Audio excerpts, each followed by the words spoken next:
nii, et kui on kooli lõpp, siis on ikka ju vastastikused kinkimised ja armsale õpetajale eelkõige sobib kinkimiseks ilusate tulipunaste õitega roos.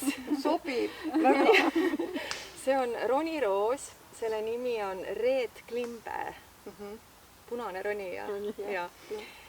Flammendantsi ei olnud ja öeldi, et see on küllaltki defitsiit.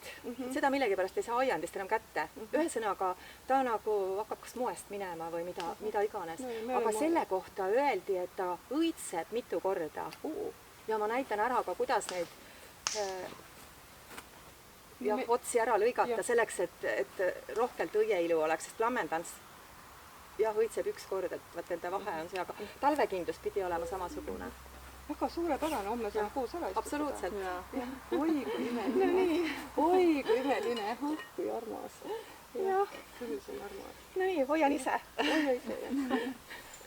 Mullakott on ka roosiline.